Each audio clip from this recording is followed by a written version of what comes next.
pecandu narkotika dan korban penyalahgunaan narkotika wajib untuk menjalani rehabilitasi medis dengan barang bukti 5 kg ganja ya, 5 kg ganja. Memang kita banyak informasi itu dari masyarakat.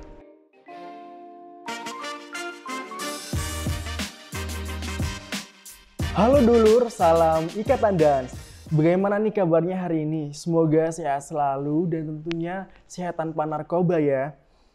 Di sini saya senang sekali karena bisa dapat menjadi host dalam dan podcast kali ini. Saya Misbahul Alam Subaktiar.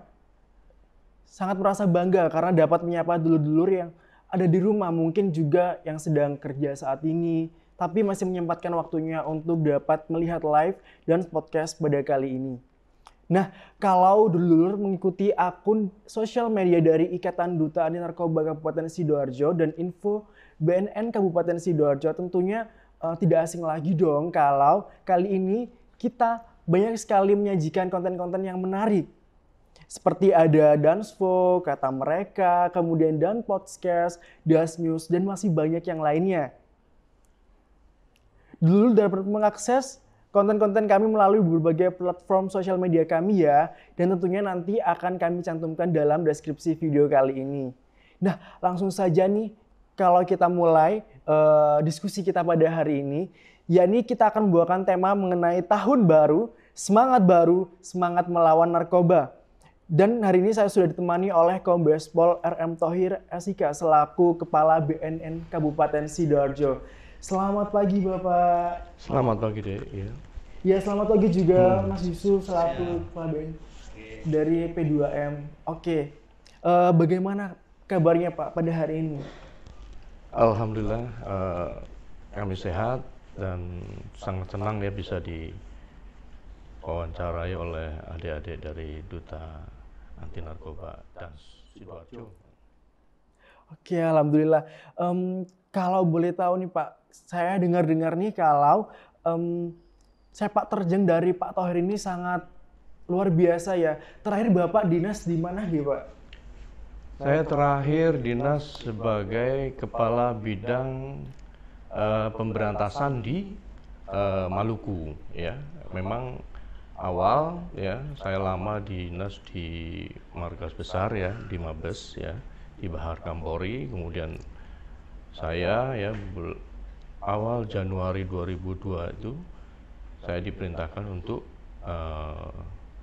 bergabung di dalam Badan Narkotika Nasional dan kami dimutasikan, ditempatkan di BNNP Maluku pada itu.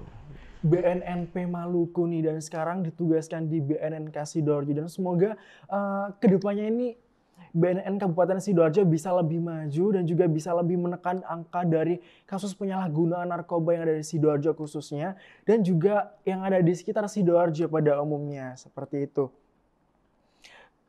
Kalau boleh tahu kemarin Bapak dilantik menjadi Kepala BNNK itu di bulan apa nih Pak? Bagaimana? Dilantik menjadi Kepala BNNK di bulan apa? Saya dilantik kalau nggak salah ya itu di bulan 7 ya. Juni ya. Terus kemudian aktif itu di bulan Juli ya. Luar biasa. Tahun 2022 iya. Berarti bersamaan. Jadi belum lama ya. Iya. Saya baru kalau aktif kalau dibilang ya masuk ke 7 bulan lah ya. 6 bulan 7 bulan. Selanjutnya nih Pak, terkait dengan kasus penyalahgunaan narkoba yang ada di Sidoarjo, kira-kira kasus apa sih Pak yang akhir-akhir ini tuh sedang sangat ramai seperti itu? Kalau sekarang peredaran banyak itu adalah penyalahgunaan narkoba jenis narkotika ya dan jenis obat-obatan ya. Kalau narkotika itu banyak peredaran terutama jenis sabu-sabu ya, kemudian ganja ya, kemudian juga ya pil ekstasi. Setelah itu mungkin disusul dengan obat-obatan tadi ya. Banyak beredar mungkin yang namanya pil koplo, double L atau PCV. Itu ya yang banyak beredar terutama di lingkungan pendidikan. Aduh, di lingkungan pendidikan loh teman-teman ini. Jadi buat teman-teman pelajar semua yang ada di Sidoarjo khususnya harus hati-hati ya.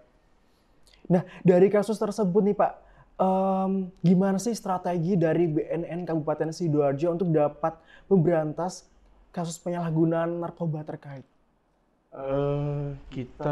Strategi kita ya dalam hal melakukan selain pemberantasan ya kita melakukan preventif ya. Kita melaksanakan kegiatan soft power approach ya, yaitu dengan tindakan preventif ya, yaitu melakukan pencegahan ya. Pencegahan itu bermacam-macam ya. Kita lakukan mungkin ada sosialisasi ya tentang bahaya narkoba ya. Kemudian juga kita lakukan yaitu tadi intervensi berbasis masyarakat ya. Kita juga punya program-program kayak Desa Bersinar ya, Desa Bersinar masuk ke desa-desa ya yang dipilih menjadi desa bersih narkoba ya. Setiap tahunnya kita pilih 3 ya. Kalau tahun ini ada 2 ya. Ada 2 desa bersih narkoba yang kita pilih ya untuk di tahun ini. Kemudian program-program lain ya dalam rangka P4GN ya, terutama juga di sini ada IBM, intervensi berbasis masyarakat, kemudian juga kita lakukan upaya-upaya rehabilitasi ya, kemudian juga ya pembinaan ya yang bersifat edukasi terhadap peredaran narkoba ya, bahaya peredaran narkoba itu gitu. Baik, luar biasa sekali ya teman-teman. Kemudian ini nggak salah itu baru soft power approach ya. Itu baru soft ya, soft power approach ya. Kemudian hard power approach ya. Hard power approach itu kita lakukan dengan cara penindakan ya. Penindakan dari salah satunya kita juga pernah melaksanakan pengungkapan kasus ya. Pengungkapan kasus ya, beberapa pengungkapan kasus di tahun 2022 ini. Gitu ya. Hard power approach berarti kita melakukan upaya penindakan preventif ya, sifatnya represif ya. Kalau ini sudah represif, tadi preventif, kita sudah masuk kepada tahap represif. Represif kita lakukan penindakan ya terhadap pelaku-pelaku penyalahgunaan narkoba. Gitu ya. Kemudian smart power approach ya, smart power approach itu yaitu tadi kita bagaimana untuk kita dalam hal penyidikan lebih terintegrasi dan lebih transformasi tata kelola di digital gitu. Ya, jadi ada soft power approach, hard power approach, dan smart power approach. Aduh, luar biasa sekali ya. Ternyata luar biasa sekali dari strategi BNK Sidoarjo ini. Kemudian dari kasus penindakan tersebut, dari BNN menggandeng siapa saja sih Pak? Kalau BNN yang jelas dia, terutama di dalam ini BNK ya, BNK provinsi ya, BNK terdekat maupun BNP provinsi. Kemudian juga kita juga dibantu oleh Polri ya, kemudian kejaksaan ya, kemudian juga oleh masyarakat. Tentunya ya. pastinya Tentunya masyarakat ya, karena dalam hal ini peran serta masyarakat ya, peran aktif masyarakat sangat diharapkan ya. Dan juga memang kita banyak informasi itu dari masyarakat. Karena masyarakat juga mempunyai tanggung jawab ya terhadap tadi P4GN itu, mulai dari pencegahan, pemberantasan penyalahgunaan peredaran gelap narkotika dan prekursor narkotika. Selanjutnya dari berbagai strategi tersebut pastinya memiliki sebuah pencapaian. Nah, pencapaian apa saja sih Pak yang sudah didapat oleh BNN Kabupaten Sidoarjo ini sejauh ini? Baik ya, ini saya mungkin data ya. Kalau data jangan sampai kita salah ya. Benar sekali. Untuk tahun 2021 ya, untuk BNK Sidoarjo sendiri sudah pernah menangkap ya 50 gram sabu ya. Tersangka anak di bawah umur. Ini ya. Kemudian pencapaian tahun 2022 ya, kita selain sabu ya, kita juga menangkap dengan barang bukti 5 kilogram ganja ya, 5 kilogram ganja ya kalau untuk BNK Sidoarjo, karena memang BNK Sidoarjo ini terkendala karena memang untuk personil pemberantasan ini sangat minim ya, berbeda dengan Polri. Kalau Polri memang jumlahnya sangat banyak sekali, sangat berbeda, sehingga dalam upaya pemberantasan kita memaksimalkan ya, walaupun kondisi minimalis ya. Benar. Tapi kita lebih mungkin utamakan kepada tadi upaya pencegahan ya, upaya pencegahan itulah yang kita maksimalkan, karena memang karena kita memang kekurangan dari tadi kurang personil daripada unit pemberantasan kita dan itu, tapi tidak mengurangi semangat kita untuk melakukan pemberantasan ya. Contohnya yaitu tadi kita masih bisa menangkap ya. Yang mudah-mudahan di tahun ini ya kita bisa lebih mungkin mendapatkan hasil tangkapan yang mungkin yang lebih besar nanti. Ya, semoga. Ya, tapi kita berharap sebenarnya tidak ada Sidoarjo ini ya jangan sampai ya bisa menjadi mungkin transit atau mungkin jadi tempat peredaran ya, tempat peredaran terutama di Sidoarjo ini gitu. Benar sekali Pak. Dalam kegiatan pemberantasan pastinya ada kendala-kendala kan Pak. Nah kira-kira saat memberantas itu apa aja sih Pak kendalanya saat di lapangan itu? Kalau kendala ya, kalau di lapangan kalau menurut saya tidak ada masalah ya, karena masyarakat dalam ini banyak membantu ya, membantu kita juga ya, memberikan informasi ya. Mungkin kendala itu tadi yang seperti saya sampaikan bahwa personil kita yang kurang itu ya, kemudian dalam hal anggaran mungkin tidak maksimal itu ya. Jadi memang dalam proses penangkapan ada proses pemberkasan ya, yang memang juga memerlukan anggaran ya, mulai dari lidik, penyelidikan maupun penyidikan. Itu mungkin kendalanya itu saja ya, di lain itu tidak ada. Tapi sejauh ini dengan personil yang minimalis cukup bisa menghasilkan hasil yang sangat maksimal ya Pak ya. Ya, insya Allah kita bisa punya komitmen itu ya, untuk bisa ya itu tadi, jangan sampai peredaran. Dalam hal utama dalam ini adalah kita lakukan upaya tadi pencegahan dan represif ya, jangan sampai nanti peredaran di Sidoarjo ini semakin luas dan masif ya sifatnya. Ya seperti tema kita tadi ya, semangat tahun baru, semangat melawan narkoba, jadi harus semangat dong. Nah selanjutnya nih Pak, banyak sekali yang beranggapan bahwa korban penyalahgunaan itu akan dipenjara. Nah padahal kenyataan itu tidak seperti itu, bahkan korban atau penyalahguna tadi harusnya akan direhabilitasi. Nah berikan kira-kira kalau tanggapan dari Bapak seperti apa Pak terkait dengan pemikiran masyarakat yang seperti itu? Ya, memang pada umumnya mungkin masyarakat desa yang lain mungkin yang masih belum mengerti ya. Itu masih banyak ya yang tidak mengerti ya. Sudah jelas padahal di Undang-Undang Narkotika ya, Undang-Undang Narkotika nomor 35 tahun 2009, bahwa di pasal 54 itu ya, pecandu narkotika dan korban penyalahgunaan narkotika wajib untuk menjalani rehabilitasi medis maupun rehabilitasi sosial ya. Jadi kalau yang namanya pecandu ya atau korban penyalahguna itu wajib direhabilitasi ya, wajib direhabilitasi ya. Kalau misalnya dalam upaya penangkapan, nah di dalam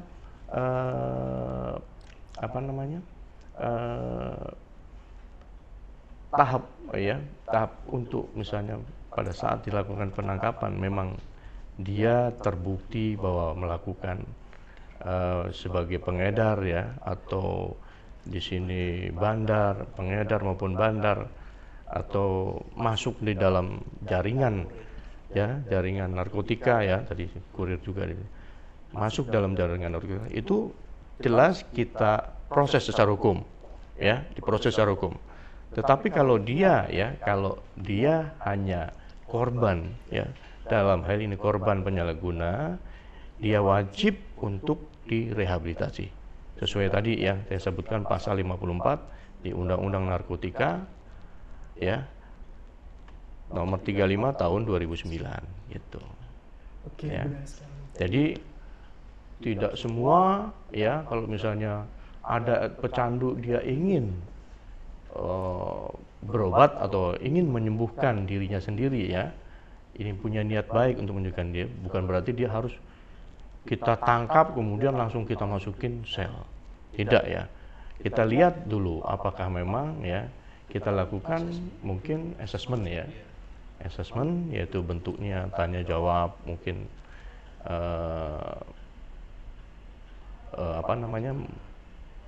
dia pernah memakai berapa kali, ya, asal daripada barang haram tersebut dari mana, ya, apakah dia beli, apakah dia memang dijual belikan, ya, gitu. Itu bisa kita dari hasil assessment itu bisa kelihatan, ya. Kalau jelas kalau dia memang ternyata masuk di dalam kriteria dia jaringan, ya, masuk jaringan, itu kita lakukan pengembangan, ya, pengembangan terus sampai mungkin dari nanti kita bisa temukan nanti pengedarnya, ya, bandarnya, ya, itu. Nah, tapi kalau tidak, dia hanya di sini menggunakan, ya, nah itu biasanya Polri juga akan menerapkan pasal 127, ya, itu. Dan kalau kita memang kita temukan seperti itu, ya, kalau BNN, ya, kita lakukan rehabilitasi medis, ya, rehabilitasi medis yang bisa kita lakukan yaitu tadi rawat jalan maupun rawat inap, gitu, ya. Dan rehabilitasi medis sekarang di Sidoarjo sudah banyak, ya Pak, ya. Seperti ada klinik dari BNNK, kemudian ada Rumah Merah Putih dan masih banyak lain. Iya, betul. Memang ada beberapa lembaga rehab, ya, swasta itu yang sudah ber-SNI, ya, yang bisa untuk sebagai tempat untuk merekomendasikan daripada korban, ya, korban atau tadi, ya, tersangka atau korban penyalahguna, ya, untuk bisa diobati di sana, gitu. Baik Pak, ini pertanyaan terakhir. Memasuki tahun 2023, apa harapan Bapak untuk masyarakat Sidoarjo supaya bisa terhindar dari narkoba, Pak? Ya, saya berharap Kabupaten Sidoarjo ini bersih dari penyalahgunaan narkoba, ya. Dan saya juga, ya, perlu, ya, BNN tidak bisa berdiri sendiri, tidak bisa melakukan sendiri kalau tanpa upaya, ya, bantuan dari seluruh stakeholder yang ada di sini, seluruh masyarakat juga, ya, untuk membantu dalam perang terhadap narkoba, gitu. Baik, mungkin yang terakhir nih Pak, sebelum kita tutup pada kali ini dan podcast kali ini, saya ucapkan terima kasih kepada Bapak Kombes Pol Thohir selaku Kepala dari BNK Kabupaten Sidoarjo, dan juga Mas Ucup yang sudah membantu menemani. Mungkin bisa kita jargon terlebih dahulu. Kalau saya bilang Sidoarjo, nanti jawabnya sehat, bersih, narkoba, war on drugs. Baik. Sidoarjo, sehat, bersih, narkoba, war on drugs. Baik, terima kasih dulur atas jumpa kita pada kali ini. Semoga bisa membawa sebuah kebermanfaatan. Pergi memancing membawa umpan, tidak lupa membawa jala. Mari bersama kita wujudkan Sidoarjo bersih tanpa narkoba. Terima kasih. Wassalamualaikum warahmatullahi wabarakatuh.